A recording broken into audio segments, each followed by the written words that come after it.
What's good, my peoples? I'm here with none other than what I call the phenom, Jaron Boots. Ennis, what's good with you, champ? What's up, man? What's going on? Ain't nothing, man. So today, this week, you started camp, right, for the big day? Yeah, I started camp, but you know I'm always in the gym, so it's not really starting camp. Right, It's just me locking in and turning all the way up now. So.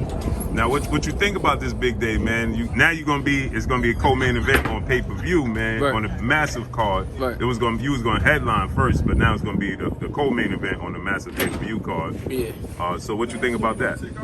I feel like it was a better decision, and it's gonna be like a lot of celebrities and fan base, so it's gonna help me, get my career to the next level, and I, still all these fans and celebrities and all that stuff. I'm be able to display my talent and stuff now. So right. They're gonna see. Right. Now, with Custio Clayton, man, what is it? What you know about him, man? Do you know a lot about him, or?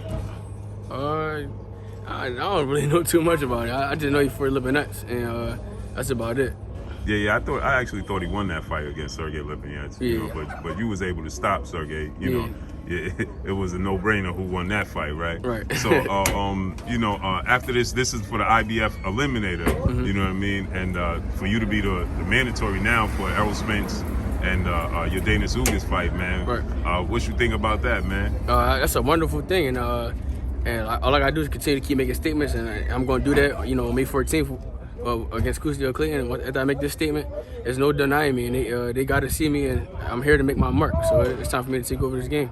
Now, how does that work exactly? Did they inform you? Did you speak with the IBF and they inform you, like, you win this fight? How does it work as far as pushing yourself to be the mandatory? Can you get it next? Do they have a voluntary? How does that work? Is that I'm not sure. I'm just fighting. So as long as I fight and I beat this guy in a high fashion, and I'm being number one contender. Either way, it's no way out. They can fight each other, but I still get my shot. Either way, it don't matter. Right. Now, so seeing as though you in this position now, another guy that was in that position was Virgil Ortiz Jr. Mm-hmm. He suffered a illness and he had to be pulled for the fight. What's your thoughts on that, man?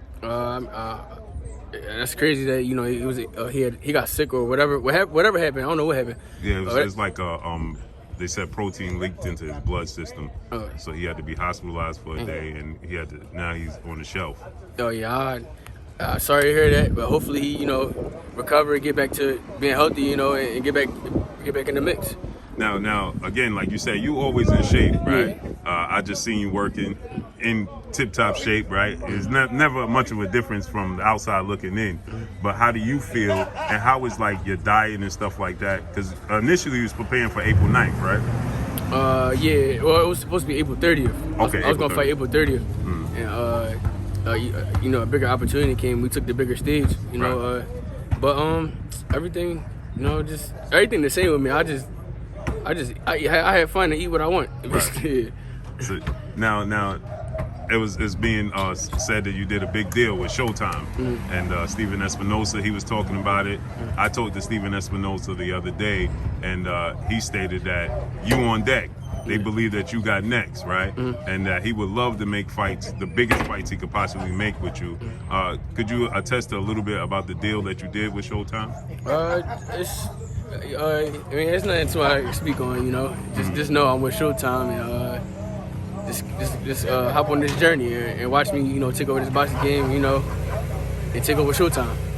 Now he stated that he would love to make a fight, Steven Espinosa, between you and Terence Crawford, man. What you think about that? I'd love to make the fight myself happen too. So, me, I want it with any and everybody, and they know that.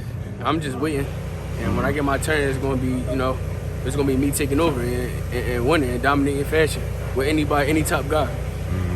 Now, Tim Bradley, I was talking to Tim Bradley this past week, and he stated that we wrong if we think that you could beat Terence Crawford. He believes Terence Crawford is going to stop you. What's your thoughts and what's your message to Tim Bradley when you say that? I don't know what's wrong with these retired boxers. They must have got hit too much in the head. They know that, and he know that, and they not messing with me. None of these fighters is messing with me, and I'm going to continue to keep proving myself and showing the world. And I'm going to make Timothy Bradley eat his words. So that's what's up, man, because everybody I talk to, man, I'm very high on your skill set. Yeah. But now, we hearing your peers and past fighters, now you're a big topic, right? Yeah. Roy Jones, he just came out. He said that he believed that Terence Crawford and Errol Spence made a mistake not fighting each other sooner and letting you get in the mix because you remind him a lot of himself, Sugar Ray Leonard, and Terence Crawford, man. What you think when Roy Jones give you high praise like that? I mean, that's a wonderful thing. Getting high praise from one of my favorite fighters. So, like I said, I'm gonna continue to keep doing what I do and keep shining. I can see Roy Jones, I can see the Sugar Ray Leonard, but I don't see Terence Crawford. Me and Terence Crawford got two different styles. Do you think you get compared to Terence Crawford because of the ability to switch? Yeah, but Terence Crawford switched, but I don't think he naturally gifted on both sides. When he get in trouble, he turns southpaw. So with me, I'm naturally gifted both ways. I'm comfortable whatever way. I can fight a whole fight one way and still be comfortable the same way. Now, when I say this, right, people will say, well, Blue, you ain't a boxer. You ain't a professional boxer. You his peers. I said that. Now I see that he's not as comfortable or as effective in the orthodox stance as he used to be. He's more comfortable being naturally in the southpaw stance. Is that something that you see as well? Yeah, you could tell, and you could tell he's right-handed because everything he throws with his hook, his right hand. Now, how would you see him and Errol Spence playing now? That's a good fight, great fight. That's a 50-50 fight. I don't know who will win it. They both, Crawford was doing this thing, Spence doing this thing, or he coming back and then he doing this thing, so he about to defend his belt against Ugas. So we're gonna have to see how he look with Ugas, and then we can see something about him and Crawford. What you think about Errol Spence and Ugas? How you see that fight? I like that fight. It's a good fight. I think Ugas gonna try to start fast and throw a lot of overhand and stuff like that. But I think Spence gonna wind up breaking him down and probably getting a stoppage or just winning unanimous. Yeah. So. We got a lot of talk about, Canelo Alvarez and what Canelo Alvarez doing and being the face of the sport of boxing, and you on deck to have next, right? How long do you ever see yourself being in a position? We just heard Shakur say that if they was the same size, he would beat him.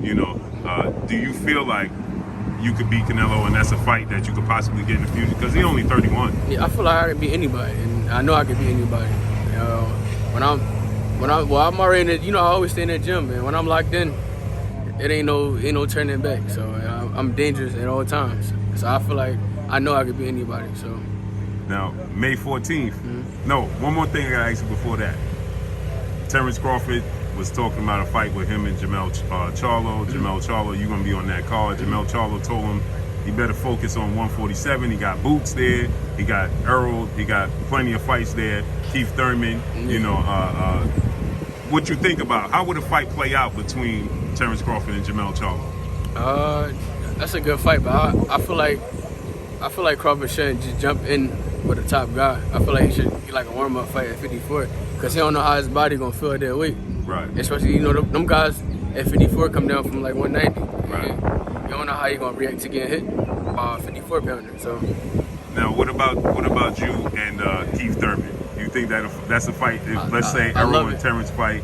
That's the fight everybody want to see. Errol and Terence Crawford, right? If I can't get Crawford and if I can't get Spence, the next best choice is definitely Keith Thurman. How that fight play out with you and Keith? Me doing my thing with Keith, having fun with him, picking him apart, and making it easy, and getting a stoppage. Do you see a lot of holes in Keith Thurman's game? I see him on like body shots. He always spin his mouthpiece out. Right. And that's one of my main things. I love going to that body. So. Right. So May 14th, what could the people expect? How this gonna play out? May 14th, man. Make sure y'all tune in, man. Y'all don't miss this spectacular knockout. And watch me shine and do my thing, And y'all gonna see some new things. New things? I mean. We know how versatile you are. New things, man. You got to test to that. What new things, man? Just tune in. Make sure y'all tune in May 14th. Y'all gonna see some new things, man. I don't want to spill the beans, but just tune in. So you got extra tricks up the sleeve for this one? I got tricks for days. now your outfits, man, baby special, man. Yeah. How much thought you put into it? Is it something just sparingly that you do, or is it something that you actually?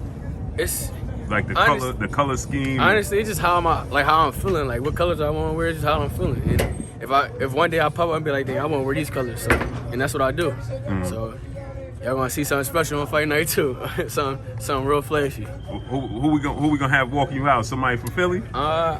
Maybe I wanted to probably try to get Meek to walk me out, or I might let my cousin walk me out again. So.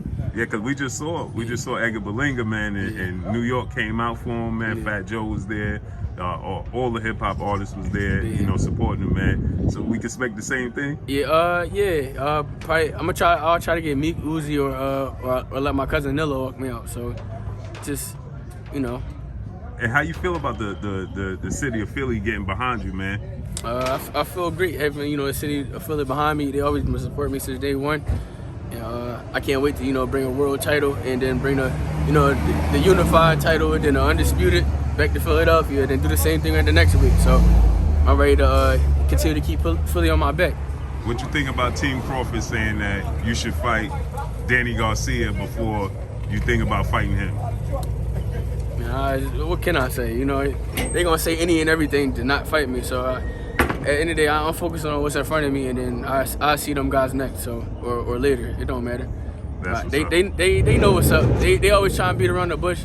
They know that I want, you know, the top guys like Crawford, Spence, and you know, Ugas and keep Thurman like that. But everybody try to beat around the bush. But like I said, I'm gonna just continue to keep making my name pop. You know, keep making statements and keep knocking these guys out. They're gonna have to see me eventually. And you know, we see fighters sometimes go to fights. So these fights in your division, would you be there at Errol and Ugas fight? And no, I'm gonna be too locked in the camp. I ain't gonna go to that fight. But if the fight was after my fight, I probably would have won. Okay. Yeah. So I appreciate you, champ, man. I can't wait, May 14th, man. You know, I Appreciate seen you putting in some exclusive work in there today, man. You know, you got a battery that don't ever seem to run out, man. Nah, yeah, you know, I stay in shape. I always stay in some type of shape because you never know when you gonna get a call, right? Or something might happen to, you know, a fighter that's fighting them up before you. So you gotta stay in some type of shape. Right. That way you can go, you know, take somebody's spot and, you know, and take over a big opportunity. You never know. That's what's up. Let the people know where they can find you. Find me on Instagram, Twitter, Facebook, everything's Jaron Ennis. So make sure I tune in. Yes, sir. Appreciate you, champ. Appreciate you.